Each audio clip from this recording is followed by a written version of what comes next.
आप सभी को अक्षय तृतीया या आखा तीज पर्व की ढेर सारी शुभकामनाएं। साल 2026 में अक्षय तृतीया का पर्व 19 अप्रैल को दिन रविवार को मनाया जा रहा है। इस वीडियो में मैं आप सबके साथ शेयर करूंगी अक्षय तृतीया की बिल्कुल सरल पूजा विधि। तो चलिए देख लेते हैं किस प्रकार से आपको करना है, कम सामान में आप पूजा जो है वो कैसे कर सकते हैं।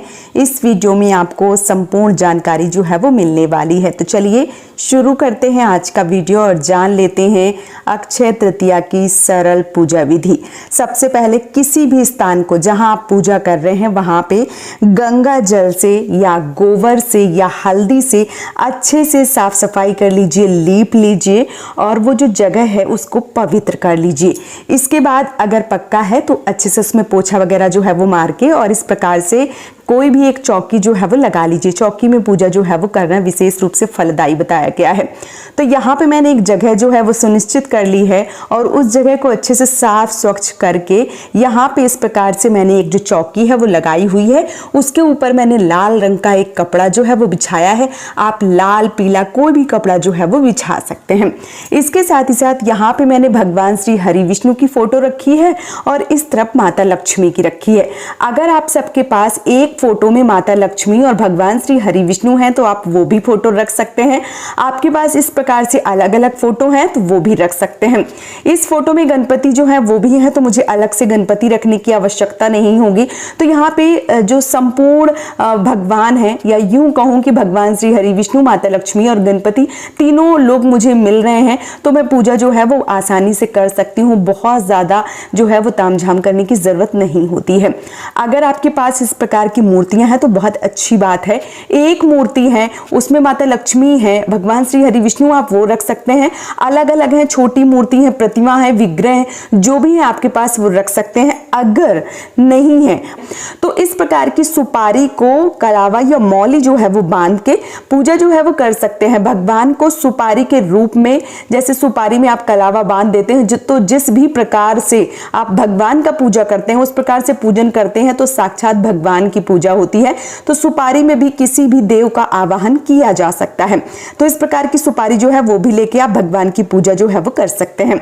तो यहाँ पे देखिए मैंने फोटो जो है वो ली हुई है। चौकी के ऊपर मैंने अच्छे से साफ सफाई करने के बाद चौकी बिछाई, उसके ऊपर लाल वस्त्र, थोड़े से आसन जो है वो देना है। आप फूलों का आसन दें, चावल का आसन दें या आप चने की दाल का आसन दें। इस दिन चने की दाल का विशेष रूप से महत्व बताया गया है। तो थोड़ा सा जो है वो आसन देके आपको भगवान को इस प्रकार से स्थापित जो है वो कर देना है, भगवान को विराजमान कर देना है। आप भगवान जो है वो विराजमान हो गए हैं, अब हम पूजा जो है वो शुरू करते हैं। तो पूजा शुरू करने के लिए आपको क्या करना है, जैसे कि आप सबको पता है कि आखा तीज अक्षय तृतीया का जो पर्व है वो बहुत ज्यादा विशेष होता है और इस दिन अभूज मुहूर्त होता है। किसी भी शुभ कार्य को करने के लिए किसी भी प्रकार के कोई भी हमें पुरोहित पंडित जी की आवश्यकता नहीं होती है। हम स्वयं से भी कोई भी शुभ कार्य जो है वो कर सकते हैं, चाहे वो गृह प्रवेश हो गया, गृह नींव हो गया, मुंडन संस्कार हो गया या कोई भी शुभ कार्य इस दिन किया जा सकता है और बहुत ही फलदायी होता है। भगवान श्री हरि विष्णु का, माता लक्ष्मी का आशीर्वाद प्राप्त होता है अगर किसी भी प्रकार का कोई भी शुभ कार्य इस दिन करते हैं। तो व्रत में या इस पूजा में एक कोरा घड़ा, एक पात्र जो है वो भरा जाता है और बहुत सारे घर की परंपरा, देखिए सबके यहाँ थोड़ा थोड़ा अलग होता है। बहुत सारे लोगों के यहाँ अक्षय तृतीया पर एक पात्र, एक घड़ा या जो है एक बर्तन भरा जाता है। बहुत सारे लोगों के यहाँ 2, बहुत सारे लोगों के यहाँ 5 मिट्टी के बर्तन भरे जाते हैं। तो वो आप अपने घर की परंपरा के अनुसार देख लीजिए कि आपको किस प्रकार से करना है या आपके बड़े बुजुर्ग जो है वो किस प्रकार से करते हैं, आपको उसी प्रकार से जो है वो करना होता है। क्योंकि सबके घर की परंपराएं, सबके घर के नियम जो है वो थोड़े से अलग होते हैं। यहाँ पे हम एक इस प्रकार का मिट्टी का पात्र लेंगे। ये देखिए कोरा पात्र जो है वो आपको लेना है। तो मैंने यहाँ पे कोरा पात्र जो है वो लिया है। एक ये जो है वो प्लेट है और इसके साथ ही साथ ये देखिए ये है मिट्टी का घड़ा और ये बिल्कुल कोरा घड़ा है। यहाँ पे आप देख सकते हैं बिल्कुल कोरा घड़ा है और आपको इसी प्रकार का घड़ा जो है वो लेना है, कोरा एकदम से। घड़ा आप बड़ा ले सकते हैं, छोटा ले सकते हैं, जिस भी प्रकार से आप लेना चाहें उस प्रकार से ले सकते हैं।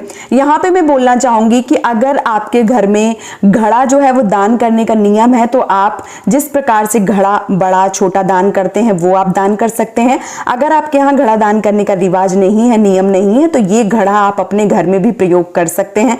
ऐसा नहीं है, देखिए अभी क्या है, सारे नियम बदल गए हैं। बहुत सारी जगह पे जहां हम दान करने जाते हैं वहां भी लोग नहीं लेते हैं। तो इन सारी चीजों को आप बहुत ज्यादा परेशान ना हो, और आपको ये जो घड़ा है जो भरते हैं उसमें आप स्वयं के लिए जो जल है, जो पानी है वो पीने के लिए भर सकते हैं। ऐसा नहीं है कि आपको दान करना ही है, ऐसा कोई नियम नहीं है कि आप दान करें। आप क्या करें, जो भी आपके सामर्थ्य के अनुसार 11, 20, 50, 100 जो भी आपके सामर्थ्य के अनुसार है वो किसी मंदिर में आप पैसे जो है वो दान कर सकते हैं। इस दिन पंखा दान किया जाता है। गर्मी की जो भी चीजें हैं वो दान करने से विशेष फलों की प्राप्ति होती है। कई सारे उपाय इस दिन करने से भी विशेष फलों की प्राप्ति होती है। तो अक्षय तृतीया का जो दिन होता है वो बहुत ही फलदायी होता है। तो अब हम ये जो हमने पात्र लिया है इसके हम कंठ में मौली बांध लेते हैं, स्वास्तिक बना लेते हैं, उसके बाद हम इसको जल से भर लेते हैं। तो ये देखिए, ये हमने जो मौली है, जो हमने कलावा है वो यहाँ पे बांध दिया है कंठ में। और इसके बाद ये जो मिट्टी का पात्र है वो हम रखेंगे इन गेहूं के ऊपर, क्योंकि खाली पात्र जो है वो रख नहीं शुभ माना जाता है। तो हमने गेहूं के ऊपर जो है वो रख दिया है। और इसके साथ ही साथ अब हम इसमें जो स्वास्तिक है वो बनाएंगे और जो जल है वो भरेंगे। तो सबसे पहले हम जल जो है वो भर देते हैं कंठ तक, और उसके बाद हम जो स्वास्तिक है वो बनाते हैं, क्योंकि खाली घड़े में बनाना ये शुभ नहीं है। इसलिए पानी जो है वो भर के ही स्वास्तिक बनाएं। एक प्रकार से भरने के बाद ही जो कलश की पूजा है या जो अच्छे पात्र की पूजा है वो करनी चाहिए। ये घड़ा हमने लिया हुआ है और इस पे हम जो जल है वो भर लेते हैं इस प्रकार से।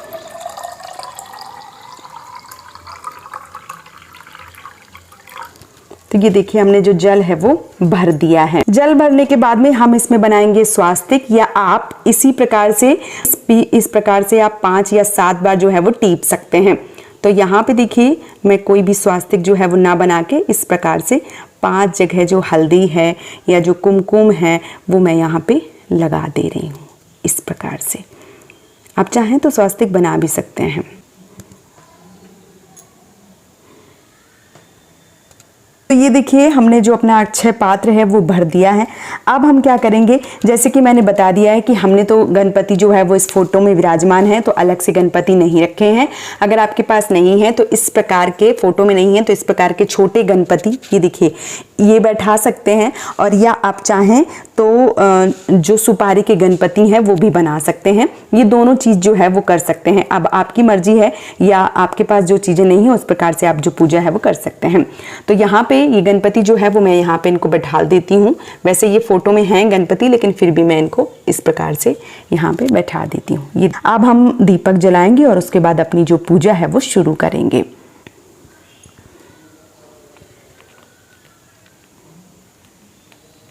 ये देखिए, हमारा जो दीपक है वो जल गया है, और इस प्रकार से जो अक्षय पात्र है वो भी भरा हुआ है। ये भगवान जो है वो भी विराजमान है। तो देखिए, इस प्रकार से ये जो पूजा है वो अब हम शुरू करते हैं। तो ये देखिए, दीपक जो है वो हमारा जल रहा है। यहाँ पे हमने लिया है पुष्प, और पुष्प से ही हम सबकी जो पूजा है वो शुरू करेंगे। इस प्रकार से दीपक को स्नान करवा देते हैं, भाव स्वरूप अक्षय पात्र को भी, गणपति को, भगवान श्री हरि विष्णु को और माता लक्ष्मी को, और उसके साथ ही साथ जो भी हैं भगवान गणपति हैं, माता सरस्वती हैं, हम सबको स्नान करवा रहे हैं। फोटो में जो भी हैं उन सबको हमें स्नान जो है वो करवा देना है भाव स्वरूप। तो ये देखिए, हमने स्नान जो है वो करवा दिया है। अब हम करेंगे तिलक। तो तिलक के लिए हमें क्या करना है, यहाँ पे देखिए, तिलक के लिए हमें यहाँ पे चंदन का जो तिलक है वो देव को लगाना है, और रोली का जो तिलक है वो हमें माता जी को लगाना है। तो इस प्रकार से हम अक्षय पात्र में भी लगाएंगे, और यहाँ पे हम भगवान श्री हरि विष्णु को लगाएंगे, और उनके साथ फोटो में जो भी विराजमान हैं उन सबको हम जो तिलक है वो लगा देते हैं। इसके साथ ही साथ जो हमारे गणपति हैं उनको भी हम तिलक करेंगे। ये देखिए, और इस फोटो में भी हम तिलक करेंगे गणपति जी को, और जो कुमकुम का तिलक है वो हम माता को करेंगे। तो यहाँ पे जो कुमकुम का तिलक है वो हम इस प्रकार से माता लक्ष्मी को और माता सरस्वती को इस प्रकार से। यहाँ पे मैंने जो तिलक है वो भी कर दिया है। अब हमारी आती है पुष्प की बारी। तो ये देखिए, ये जो पुष्प है वो हम माता लक्ष्मी को चढ़ाएंगे, क्योंकि लाल फूल, गुड़हल का फूल, कमल का फूल ये माता को बहुत प्रिय हैं। तो यहाँ पे हम इस प्रकार से चढ़ा देंगे। दीपक के लिए भी जो पुष्प है वो हम चढ़ा देंगे। इसके साथ ही साथ जो भगवान हैं उनको भी हम इस प्रकार से जो पुष्प है वो चढ़ाएंगे। ये देखिए, और ये देखिए अक्षय पात्र जो है उसको भी हम जो पुष्प है वो चढ़ाएंगे। तो इस प्रकार से हमने जो पुष्प है वो चढ़ा दिए। ये देखिए जो पुष्प हैं वो अभी चढ़ गए हैं और अब हम जो फल हैं वो चढ़ाएंगे। तो सबसे पहले जो अक्षय पात्र होता है उसमें हमें क्या करना होता है, अक्षय पात्र में हम चने की दाल, इस प्रकार से, क्योंकि चने की दाल जो है वो आज के दिन सोने के समान मानी गई है, तो चने की दाल जो है वो थोड़ी हम इस पात्र में डालते हैं और इस पात्र में हम जो मौसमी फल होते हैं जैसे कि खरबूजा हो गया, आम हो गया, ककड़ी हो गया, जो भी चीज़ें हैं आपके घर में मौसम वाली वो रखनी चाहिए। तो वो आपके घर का विधान है कि आप क्या रखते हैं या आपके घर की क्या परंपरा है। तो इस प्रकार से जो खरबूजा है वो हमने यहाँ पे रख दिया है। अब जो भी फल हैं, मौसमी फल हैं, जो भी चीज़ें वो हमें ज़रूर चढ़ाना चाहिए। तो यहाँ पे जो फल है वो हमने रख दिया है अक्षय पात्र के ऊपर और अलग से जो भी फल हैं वो हमें चढ़ाने होते हैं। तो यहाँ पे मैंने कुछ ककड़ी, इसके साथ ही साथ आम, खरबूजा जो है वो फल के रूप में इस प्रकार से रख दिया है। साथ ही साथ जो वस्त्र है वो आपको जरूर अर्पित करनी चाहिए। तो इस प्रकार की जो लाल चुनरी है वो माता को आप अर्पित कर सकते हैं और इस प्रकार का पीला या सफ़ेद चुनरी जो है वो आप भगवान श्री हरि विष्णु को समर्पित कर सकते हैं। तो यहाँ पे जो चुनरी है वो मैं समर्पित करूँगी, तो मैं यहाँ पे उड़ा नहीं रही हूँ, मैं रख दूँगी एक साइड को, क्योंकि जो दीपक है वो जल रहा है, इसी चक्कर में हम वहाँ पे जो है वो नहीं रख रहे हैं। और इसके साथ ही साथ बाकी जैसे गणपति हो गए या आपका दीपक हो गया, उनको हम वस्त्र स्वरूप ये जो कलाबा है ये अर्पित करेंगे इस प्रकार से।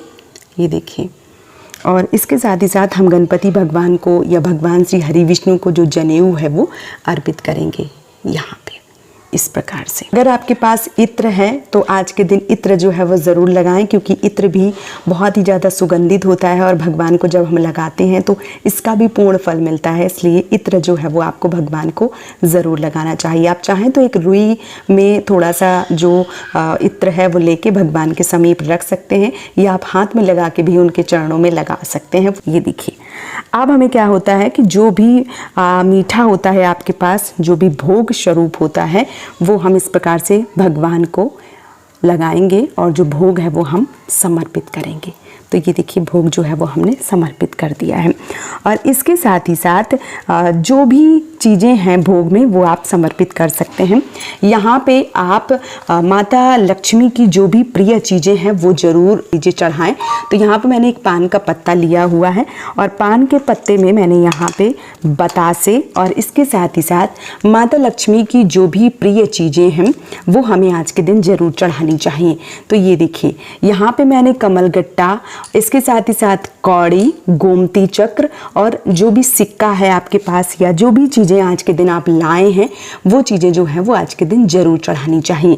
तो आप यहाँ भी रख सकते हैं या माता लक्ष्मी के पास जो है वो रख सकते हैं। तो मैंने यहाँ पे रखा हुआ है जगह की वजह से, तो मैंने यहाँ पे जो चीज़ें हैं वो रख दी हैं। इसके साथ ही साथ अब हमें क्या करना है, अब हमें माता लक्ष्मी को जो श्रृंगार की चीज़ें हैं वो चढ़ानी होती हैं। तो जो भी श्रृंगार की चीज़ें हैं वो आज के दिन जो है वो आप ज़रूर अर्पित करें। तो यहाँ पे देखिए 5, 7, 11, 16 जो भी श्रृंगार हैं वो आज के दिन आपको ज़रूर अर्पित करना चाहिए माता लक्ष्मी को। तो ये देखिए मैंने यहाँ पे जो श्रृंगार की चीज़ें हैं वो रख दी हैं। इसके साथ ही साथ जो भी आपके सामर्थ्य के अनुसार दक्षिणा है वो भी निकालें और इस दिन चने की दाल, जैसे कि मैंने शुरू में ही बता दिया कि चने की दाल जो है वो बहुत ज़्यादा अमूल्य वस्तु मानी जाती है और इसे सोने के समान माना जाता है। इसलिए चने की दाल और अपने सामर्थ्य के अनुसार जो दक्षिणा है वो इस प्रकार से रख के आज के दिन जो है वो ज़रूर चढ़ानी चाहिए। तो ये चने की दाल और दक्षिणा जो है वो आपको ज़रूर चढ़ाना है, इस बात का विशेष रूप से ध्यान रखें। इसके साथ ही साथ जो जल है वो हमें ज़रूर रखना होता है। जैसे हम भोग के बाद जो जल है वो लेते हैं भोजन के बाद, वैसे हमने भोग के बाद जो जल है वो ज़रूर चढ़ाना है। तो ये देखिए इस प्रकार से जो पूजा है वो की जाती है। अब आपको क्या करना है, पूजा जो है वो हमारी इस प्रकार से हो गई है। तो अब हमें हाथ में एक पुष्प लेना है और थोड़ी सी चने की दाल लेना है और अक्षय तृतीया की जो कथा है वो सुन लेनी है। कथा जो है वो सुनने के बाद में आपको आरती करनी होती है। तो अब हम कर देंगे आरती और आरती करने के बाद हम अपनी पूजा को विराम देंगे इस प्रकार से।